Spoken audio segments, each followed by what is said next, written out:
करुणा मुझ दे प्रभु ने किया, करके करुणा मुझ दे प्रभु ने किया।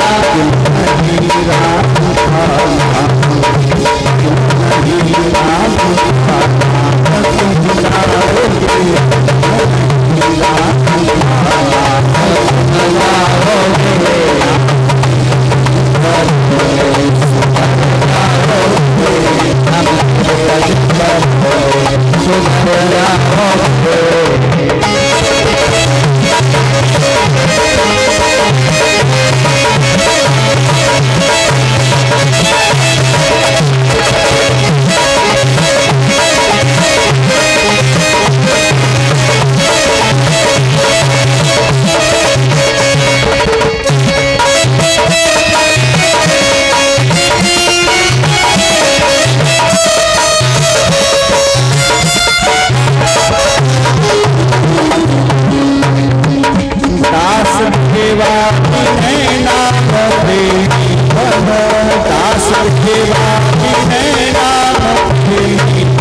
सुखदेव जी कहते हैं, परीक्षित, नामकरण संस्कार के बाद माखन चोरी की लीला करते हैं भगवान।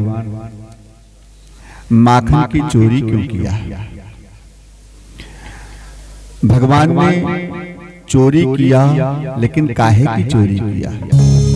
कहते हैं, ब्रजे बसंतम नवनीत चौरम गोपांगनानां चदुकूल चौरम अनेक जन्मार्जित पाप चौरम। बहुत बड़े चोर हैं। क्या क्या चुराते हैं? का नवनीत की चोरी किया, माखन की। और क्या चोरी किया? गोपियों के वस्त्रों की चोरी किया। और क्या चोरी किया? का भक्तों के अनेक जन्मों के पाप, उनकी चोरी करते हैं भगवान। और क्या चोरी करते हैं? कहा सभी भक्तों के मन की चोरी करते हैं, मन को चुरा करके अपने में लगाते हैं। इसलिए चौराग्रगण्यम, भगवान कृष्ण चोरों में अग्रगण्य हैं, चोरों के सरदार हैं। किसी की लुटिया नहीं चुराई, किसी की तिजोरी नहीं काटी, किसी का धन नहीं चुराया भगवान। केवल माखन की चोरी किया भगवान ने। इसलिए संत कहते हैं तो चोरों के सरदार, लेकिन केवल माखन की चोरी करते हैं। तो माखन की चोरी क्यों किया?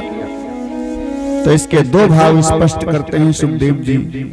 पहला भाव तो यह है कि मन माखन के समान कोमल होता है, और संतों का हृदय, संतों का मन माखन के समान कोमल होता है। संत हृदय नवनीत समाना, और कहा कभी न पे कहाई न जाना। संतों का हृदय नवनीत माखन के समान कोमल होता है।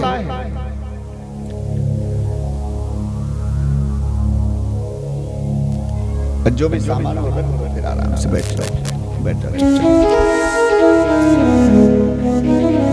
और गोकुल की जितनी भी गोपियां हैं, केवल गोकुल में ही गोपियां नहीं हैं, पूरे ब्रजमंडल क्षेत्र में गोपियां हैं। 84 कोस में ब्रजमंडल क्षेत्र आता है। 84 कोस के ब्रजमंडल क्षेत्र में हजारों गांव आते हैं। उन हजारों गांव में गोपियां हैं। इसलिए गोपियां कितनी हैं? सुखदेव जी कहते हैं गोपियों की संख्या तो लाखों में है, 16,108 यूथ हैं गोपियों की टोली, और एक एक टोली में एक एक यूथ में सैकड़ों गोपियां हैं। ऐसे कई लाख गोपियां हैं। जैसे पहले समझे गोपी हैं कौन, तो सुखदेव जी कहते हैं कि 4 वेद हैं, ऋग्वेद, यजुर्वेद, सामवेद, अथर्ववेद। 4 वेद में 1 लाख मंत्र हैं, 3 कांड हैं, ज्ञान कांड, उपासना कांड, कर्म कांड। तीनों कांडों में, कर्म कांड में 80,000 मंत्र हैं, उपासना कांड में 16,000 मंत्र हैं, और ज्ञान कांड में केवल 8,000 मंत्र हैं। ऐसे 1 लाख मंत्र हैं वेद में। तो जो 80,000 कर्मकांड वाले मंत्र हैं, उन्होंने सोचा कि कर्म के द्वारा भगवान को प्राप्त किया जा सकता है। सो कर्म के द्वारा भगवान को प्राप्त करने के लिए 80,000 वेद के मंत्र गोपी बन करके आ गया। ये सुरत रूपा गोपियां, 80,000 वेद के मंत्र गोपी बन करके आ गए और कर्म के द्वारा भगवान को प्राप्त कर लिया। जब भगवान कच्छप रूप धारण करके मंदराचल पहाड़ को पीठ पर धारण करके क्षीर सागर में प्रकट हुए, तो क्षीर सागर की जो मत्स्य कन्याएं हैं, मछली कन्याएं, वो सब मुग्ध हो गई कच्छप भगवान के ऊपर। भगवान ने सबको आश्वासन दिया, सब लोग द्वापर के अंत में गोपी बन करके आना, हम कृष्ण के रूप में मिलेंगे। वो सब मत्स्य कन्याएं गोपी बनकर आ गई। जब भगवान बावन बनकर के राजा बलि के यहाँ गए, तो जितनी दैत्य कन्याएं हैं सब बावन भगवान के स्वरूप को देख करके मुग्ध हो गई। भगवान ने सबको आश्वासन दिया, सब गोपी बनकर के आना, द्वापर के अंत में हम कृष्ण के रूप में मिलेंगे। और वो सब दैत्य कन्याएं गोपी बनकर आ गई। दैत्य कन्याएं, नाग कन्याएं, गंधर्व कन्याएं, देव कन्याएं, मत्स्य कन्याएं और वेद की ऋचाएं, वेद के मंत्र, ये सब गोपी बनकर आ गए। जो संत अनेक वर्षों से ध्यान लगाए बैठे थे, लेकिन भगवान के दर्शन ध्यान में भी नहीं हो पा रहे थे, वो सारे संत गोपी बनकर के आ गए कि चलो गोपी के रूप में ही भगवान के साथ क्रीड़ा करूंगा, आनंद करूंगा, खेल करूंगा, जीवन धन्य हो जाएगा। तो सारे संत गोपी बनकर के आ गए। इसलिए जो ब्रज की गोपियां हैं, ये कोई साधारण गोपियां नहीं है। ये सब संत स्वरूप और संत की क्वालिटी से भी ज्यादा श्रेष्ठ है। एक बात विचार करें, नेत्र बंद करके भगवान का ध्यान करना तो आसान है, लेकिन आंखें खुली हों और भगवान सामने खड़े हैं, ऐसा दिखाई पड़ रहा हो, ऐसा भाव लाना मन के अंदर, ये कठिन बात है। एक छोटा सा उदाहरण देखें। एक गोपी यमुना के किनारे पानी भरने आई, फिर यमुना के किनारे बैठ गई, आसन लगा करके आंख बंद करके ध्यान करने लगी। नारद जी वहां से होकर निकले। नारद जी ने सोचा कि जिनके साथ में साक्षात भगवान श्रीमन नारायण कृष्ण के रूप में लीला कर रहे हैं, खेल कर रहे हैं, तो ये गोपी अब आंख बंद करके कौन से भगवान का ध्यान कर रही है। सो नारद जी आए पास में। जब गोपी का ध्यान टूटा तो नारद जी ने पूछा, देवी कौन से भगवान का तुम ध्यान कर रही थी? गोपी ने कहा, बाबा हम ध्यानवान तो कुछ जानती नहीं है कैसे लगाया जाता है। तो आंख बंद करके क्या कर रही थी? गोपी ने कहा, बाबा अपनी समस्या का समाधान खोज रही थी। समस्या तुम्हारे पास क्या है? नारद जी बैठ गए। बताओ कौन सी समस्या मैं दूर करूंगा, क्योंकि संत समस्या ही दूर करने के लिए संसार में घूमते हैं। गोपी ने कहा, बाबा एक आध समस्या हो तो बताओ, मेरे ऊपर तो बहुत समस्याएं हैं। अच्छा सबसे बड़ी समस्या क्या है ये बताओ। गोपी ने कहा, बाबा सबसे बड़ी समस्या है नंद का छोरा है कृष्ण, ये सबसे बड़ी समस्या है। बाबा ने, नारद जी ने कहा, ये सबसे बड़ी समस्या कैसे हो गई? गोपी ने कहा, बाबा जिंदगी भर की बात बताऊंगी तो पूरी भागवत तैयार हो जाएगी। मैं तो आज की बात बता रही हूँ, बताऊं कितना परेशान कर लिया इस नंद के लाला ने मेरे को, बता बाबा। गोपी ने कहा, बाबा आज सवेरे सवेरे मेरी सासू जी उठी और चिल्लाई बड़े जोर से, अरे बहू जा गाय दुहला, समय हो गया। समय ने उठाई दोहनी और गाय दोहने के लिए दौड़ लगाई। आई जैसे ही गाय धोना शुरू किया, इतने में नंद का लाला आ गया पेट पर हाथ फेरते हुए। भाभी जी सवेरे का भूखा डोल रहा हूं, बड़ी जोर की भूख लग रही है, नेक दूध पिलाए दे।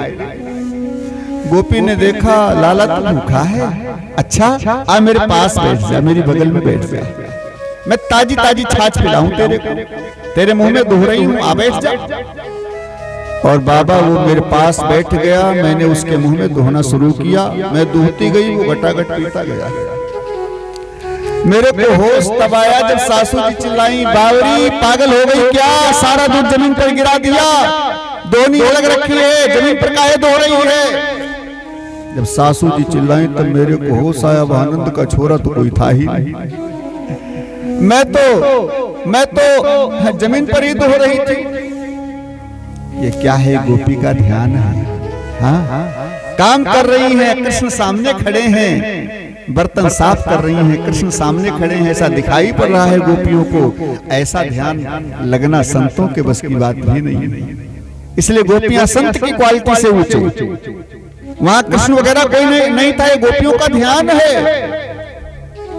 इतने में सासू जी चिल्लाई, बहू आज भात बनेगा, चावल नहीं है घर में, धान कूट ले।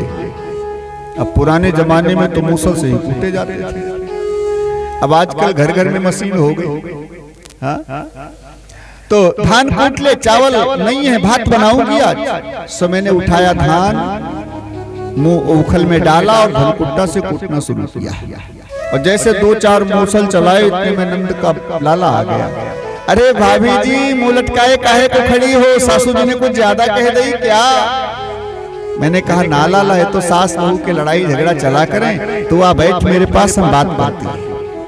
मैंने धान कूटना बंद कर दिया, कन्हैया मेरे पास बैठ गया, मैंने उससे बात करना शुरू किया, घंटों बात करती रही। मेरे को होश तब आया जब सासू जी चिल्लाई, बहू बावरी हो गई क्या, अकेले अकेले किससे बात कर रही है, अकेले अकेले बड़बड़ा रही है। जब चिल्लाई तो मेरे को होश आया, कन्हैया तो वहां था ही नहीं, मैं तो अकेले बड़बड़ा रही थी। ये क्या है, ये गोपियों का ध्यान है।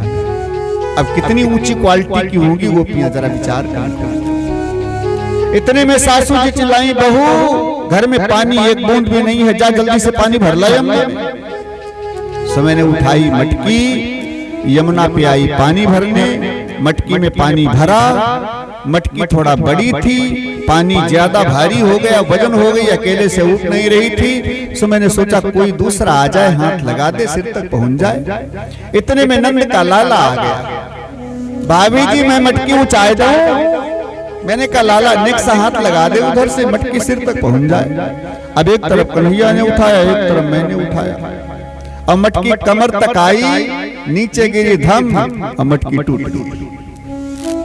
जब मटकी टूटी तो मेरे को होश आया, वहां कन्हैया उन्हैया तो कोई था नहीं, मैं तो अकेले उठा रही थी मटकी। ये क्या है, गोपियों का ध्यान है। हाँ? अब कितनी ऊंची क्वालिटी होगी गोपियों की, कितनी ऊंची क्वालिटी की भक्ति होगी, खुद अनुमान लगाए। ये गोपियां कोई साधारण नहीं। हाँ? तो गोपी कहती, बाबा अगर यही हाल बना रहा हमारा कुछ दिन और, तो घर वाले मेरे को पागल घोषित करके मेरे को घर से निकाल देंगे, पागल खाने में बंद करवा देंगे। इसलिए जब तक ये नंद का लाला मेरे हृदय में चिपका बैठा है, तब तक यही हाल मेरा बना रहेगा। सो आज मैं आंख बंद करके उस नंद के लाला को हृदय से बाहर निकालने का प्रयास कर रही हूँ, नहीं तो वो चिपका बैठा रहेगा, तो यही हाल मेरा बना रहेगा। बाबा मेरे से तो ये उपाय हो नहीं रहा है, अगर तुम कोई नंद के लाला को हृदय से बाहर निकालने का उपाय जानते हो तो बताओ, मैं करूंगी, जो भी साधना ध्यान बताओ। नारद जी ने माथे के ऊपर हाथ रखा, बाप रे, आज तक दुनिया में जो भी मिला यही कहा भगवान से मिलने का मार्ग बताओ। ये पहला भगत मिला है जो कह रहा है भगवान से दूर होने का उपाय बताओ। शेष महेश गणेश दिनेश असुरेश जाहि निरंतर ध्यावे, नारद से सुख व्यास रटे, पचिहारे तऊ पुनि पार न पावे। और ताहि हीर की छोहरिया, छछिया भरी छाछ पे नाच नचाऊं। अरे देवता, यक्ष, राक्षस, गंधर्व, किन्नर, ऋषि मुनि सब दिन रात उनको पाने के लिए ध्यान करते हैं, सतत प्रयास करते हैं, लेकिन इस गोपी को मिले हुए हैं भगवान, इन गोपियों के हृदय से चिपके बैठे हैं, तो ये बाहर निकालने का प्रयास कर रही है। लेकिन भगवान की आदत देखें, ये पहली बात तो किसी के हृदय में घुसते नहीं है, टेढ़े मेढ़े हैं ना, जलेबी के जैसे टेढ़े बने रहते हैं हमेशा। जब खड़े होते हैं तो तीन जगह से टेढ़े, घुटने एक तरफ को, कमर एक तरफ को, गर्दन एक तरफ को। हाँ, कभी सीधे नहीं खड़े होते, टेढ़े मेढ़े जलेबी के जैसे। इनकी बात भी टेढ़ी, लीला भी टेढ़ी, कहीं चीर चुरा रहे हैं तो कहीं माखन चुरा रहे हैं, तो कहीं गोवर्धन उठा रहे हैं, कहीं कालिया नाग को नाथ रहे हैं, कहीं कंस मार रहे हैं। बड़ी अजीब अजीब लीलाएं इनकी टेढ़ी हैं। तो पहली बात तो घुसते नहीं है हृदय में, और एक बार अगर घुस गए तो जल्दी निकलते नहीं। ये गोपियों की क्वालिटी। अब गोपियां संत की क्वालिटी से भी श्रेष्ठ हैं, भक्ति की उच्च पराकाष्ठा में है। इसलिए सुखदेव जी कहते हैं, गोपी किसी बिरादरी का नाम नहीं है, गोपी किसी जाति का नाम नहीं है, गोपी भक्ति की श्रेणी का नाम है, गोपी भक्ति की क्वालिटी का नाम है। गोभी इंद्रियैः कृष्ण रसम पिबति सा गोपी। माने प्रत्येक इंद्री से, प्रत्येक रोम से जो कृष्ण के नाम का रस बराबर पान करता रहे, दिन रात पान करता रहे, वही गोपी है। गोपी किसी जात बिरादरी का नाम नहीं है। और गोपियों के भाव देखिए, गोपियां कहती हैं, श्याम स्वरूप बस्यो हिय में, फिर तू जो रंग न भावेरी, कहा कहूं को माने मेरी, सिर बीती है सो जाने। इनके तो रोम रोम में श्याम रंग बसा हुआ है, साड़ी पहनते हैं श्याम रंग की, कोई वस्त्र पहनते हैं श्याम रंग का, कोई आभूषण पहनते हैं श्याम रंग का, कोई श्रृंगार करते हैं तो श्याम रंग का, कोई वस्त्र अगर पसंद करते हैं तो श्याम रंग। श्याम रंग में रंगी हुई है गोपियां, सारी गोपियां। ऐसे गोपियों के भाव सुखदेव जी कहते हैं, ये गोपियां कई लाख गोपियां हैं, और सब गोपी श्रेणी की भक्ति में, गोपी क्वालिटी की भक्ति में पहुंच चुकी हैं। जहां पर ये भाव हो जाए, जैसा भी सुना आप लोगों ने, जहां पर ये भाव प्रकट हो जाए, जिसके अंदर ये भाव प्रकट हो जाए, वही गोपी है। गोपी किसी जाति का, किसी स्त्री का नाम नहीं। आगे रहस्य लीला में सुनेंगे, केवल गोपियों के लिए रहस्य लीला हो रही है, और गोपियों को ही सुनाई पड़ी बंसी की आवाज, तो भोले बाबा ने भी सुनी, ब्रह्मा जी ने भी सुनी। क्या ये गोपी है? स्त्री बिरादरी तो नहीं है, लेकिन सुनी, जबकि केवल गोपियों को सुनाई पड़ रही है। इसका मतलब है, चाहे स्त्री है चाहे पुरुष है, जो गोपी श्रेणी की भक्ति में पहुंच चुका है, वही गोपी है। गोपी किसी जाति बिरादरी का, किसी स्त्री पुरुष का नाम नहीं है। गोपी तो भक्ति की क्वालिटी का नाम है। इसलिए गोपियों के मन को चुराने के लिए भगवान ने माखन चोरी की लीला की। दूसरा लौकिक भाव कहते हैं, जितना माखन दूध दही ब्रज में होता है, सारा का सारा लेकर के गोपियां कंस को भेंट दे आती हैं मथुरा में, रोज का रोज। ग्वालों के खाने के लिए कुछ नहीं बचता, सब मित्र कन्हैया के 1.5 हड्डी के होते जा रहे हैं। तो कन्हैया ने सोचा कंस को चुनौती भी देना है, और अपने ब्रज का माखन अपने ब्रज के ग्वालों को खिलाना है, इसलिए कंस की भेंट देना बंद। कैसे बंद होगा? तो भगवान ने विचार किया कि सारी गोपियों के यहाँ चल करके माखन की चोरी किया जाए, माखन सारा खा लिया जाए, मटकी तोड़ दिया जाए, रास्ते में कोई गोपी माखन लिए जाती हुई मिल जाए तो उसे लूट लिया जाए, मटकी तोड़ दिया जाए। और जब गोपियां परेशान होगी, माखन बचेगा ही नहीं, तो लेकर क्या जाएंगे मथुरा। इसलिए सारा का सारा माखन ब्रज में खपत होना चाहिए, और कंस को चुनौती भी देना है। इस भाव से भगवान ने माखन चोरी की लीला की। सुखदेव जी कहते हैं, केवल माखन की चोरी किया, वो भी ब्रज में रहे तब तक, मथुरा में जाकर के फिर द्वारिका की लीला तक सारी चोरी बंद। तो भगवान ने माखन चोरी की लीला केवल परमात्मा भाव से किया, केवल सारे भक्तों को अपना बनाने के लिए किया, केवल स्वीकार करने के लिए भक्तों को भगवान ने माखन चोरी किया। इसलिए भगवान पूर्ण पुरुषोत्तम है, केवल माखन की चोरी किया। इसलिए जोर से जयकारा लगाएं, बोलिए माखन चोर भगवान की जय हो। इसके बाद ओखल बंधन की लीला सुनाई। मैया यशोदा भगवान कृष्ण को, ये धूपबत्ती थोड़ा साइड में लगाइएगा, ओखल बंधन की लीला सुनाई सुखदेव जी ने। कहते हैं मैया यशोदा ने भगवान कृष्ण को ओखल में बांधने का प्रयास किया, लेकिन रस्सी 2 अंगुल छोटी पड़ जाती है। पेट में उखल बांध रही है। पेट में उखल बांधने से इनका नाम पड़ गया दामोदर भगवान। दाम माने रस्सी, या दाम माने उखल, उदर माने पेट। रस्सी 2 अंगुल छोटी पड़ रही है, गांठ नहीं लग पा रही। अरे एक एक लीला के ऐसे ऐसे भाव हैं, किसी भी लीला में प्रवेश कर जाओ तो पूरा समय निकल जाता है उसमें। रस्सी 2 अंगुल छोटी पड़ रही है, गांठ नहीं लग पा रही है। क्यों? सुखदेव जी कहते हैं, भागवत के भाव हैं कि कश्यपोलो खलम तस्य माता रज्जुदिति तथा। ये जिस उखल में मैया बांध रही हैं, यह उखल कश्यप भगवान है, जिनके पुत्र 52 भगवान थे। और जिस रस्सी में मैया बांध रही वो रस्सी माता अदिति हैं, जिनके पुत्र 52 भगवान थे। सो कश्यप और माता अदिति दोनों सोच रहे हैं, मेरे पुत्र 52 जो थे वही तो आज कन्हैया बने हैं। मेरे पुत्र को ये बांध रही है नंदरानी यशोदा, मैं बंधने नहीं दूंगा, मैं बंधने नहीं दूंगी। इसलिए उखल थोड़ा मोटा हो जाता है, रस्सी थोड़ा छोटी हो जाती है। रस्सी 2 अंगुल छोटी, गांठ नहीं लग पाती। कहते हैं के 2 छोर होते हैं, एक छोर है भगवान की ऐश्वर्य शक्ति, एक छोर है भगवान की माधुर्य शक्ति। ऐश्वर्य शक्ति कहती है इस नंदरानी यशोदा को ये नहीं पता कि जिसको तू बांध रही है वो है कौन। भ्रकुटि विलास जासु लय हुई, और सपन हूँ संकट परई की सोई। जरा सा भक्ति जिनकी तिरछी करने पर महाप्रलय हो जाती है, ऐसे परमात्मा को नंदरानी यशोदा बांधने जा रही है। मैं बंधने नहीं दूंगा, मैं बंधने नहीं दूंगी। लेकिन माधुर्य शक्ति वाला छोर कहता है, भगवान होंगे तो अपने घर के होंगे।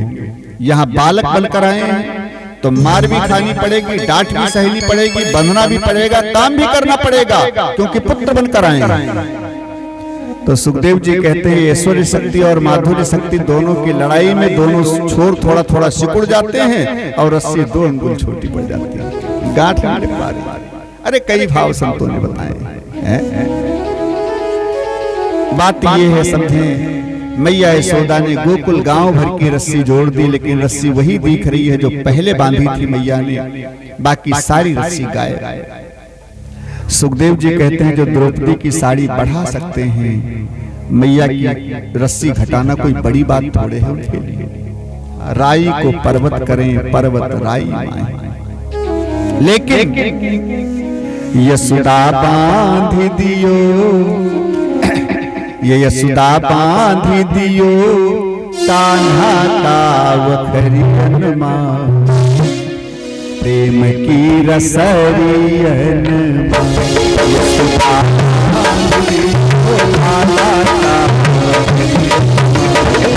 प्रेम की रसरियन।